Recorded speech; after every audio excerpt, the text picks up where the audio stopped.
Well, just switching gears here for a second, kind of turning more to the business side of the music industry. I mean, the music industry, and specifically being a recording artist slash performer, is one of the only industries where really there's no natural progression. Well, the music business, understand that music is about passion. People play music because they're passionate about music.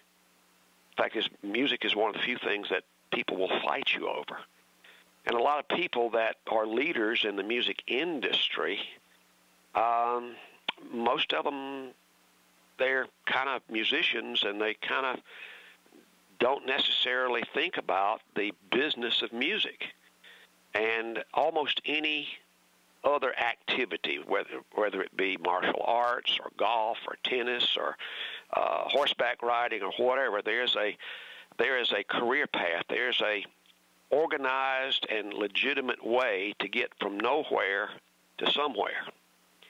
And because of our very profound lack of leadership, in my opinion, we have failed utterly to provide a career path for young musicians that want to get in and make music a career. Like if you're taking karate, you go in and you get your little white belt, and you go through all the belts, and eventually you get a black belt. And there are milestones in terms of proficiency and deadlines in terms of time that you're given. Same thing in golf, same thing in tennis. But, we basically go stick a guitar in some young kid's hand and say, here's a guitar, go be a star. My opinion, that's one of the greatest failings of the music industry. And I've been very vocal about this with the National Association of Music Merchants, NAMM, which is our primary, trade organization. Yeah. But we've also worked with NARIS, the Grammy people, to try to encourage music education. And music education is just a part of it.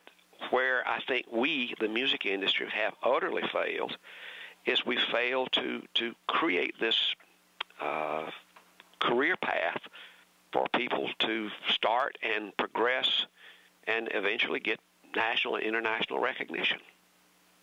Playing music is kind of like playing professional sports. There's a few people that make a lot of money in it, and there's just millions of people starving to death.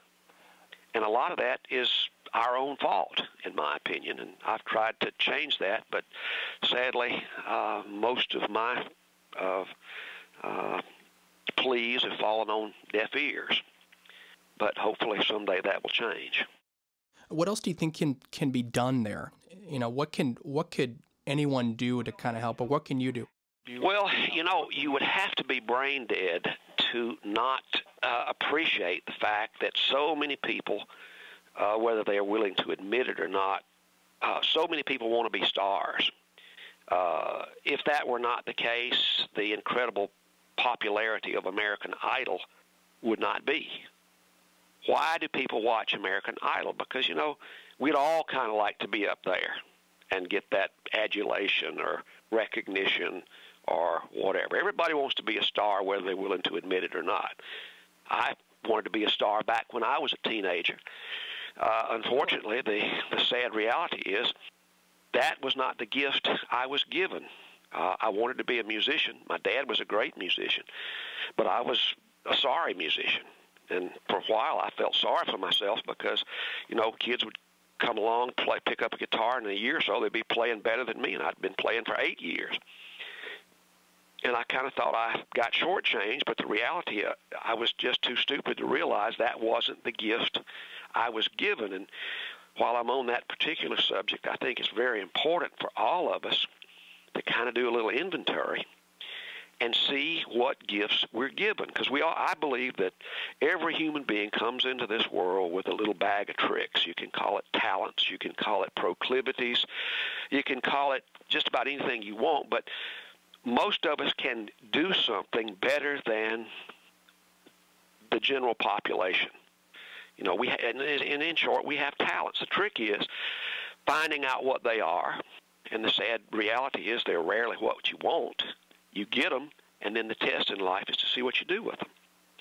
My gift was building things, and thank the good Lord, I had the intestinal fortitude to realize that I wasn't the greatest musician, and to sit down and take a little personal inventory and decide what I was good at, and then to go for it. And that fateful decision came about in 1964. What would you say to, anyone that wants to get advice or break into the music industry? What would you say to these people? Well, before you do anything, do a little personal inventory. Human beings are quite adept at lying to themselves. In fact, all of us do it every day, so much there's even a word for it. It's called rationalization. Rationalization, unfortunately, is, for the most part, not a good thing. But you've got to be honest with yourself and do an honest evaluation of what gifts you're given. I believe that all of us are given gifts. It may not be what we wanted. In my own case, I wanted to be a good musician, and I wasn't. But right under my nose was my real ability, building things. But that wasn't what I wanted, so for quite a while I kind of rationalized and wouldn't accept it. So I believe that you really can't be truly successful as you could be and should be unless you're doing something that you're good at. And just because you like it doesn't necessarily mean you're good at it. And if you're not good at what you do, you're always going to be, on the downside of things.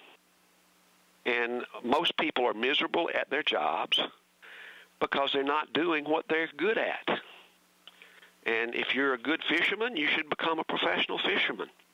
If you're good at drawing, maybe you should go into graphic arts of some kind. If you're good at playing music, well, by all means, play music. But there's unsuccessful people, there are miserable people everywhere that, continue to rationalize and to try to tell themselves they're good at it when everybody around them kind of tells them otherwise. And I think the only reason, there's two reasons that I'm still here.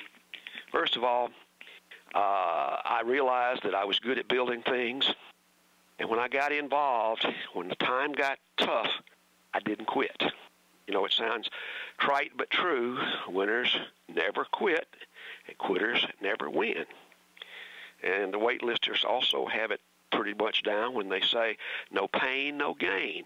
And it's just human nature to avoid pain and seek pleasure.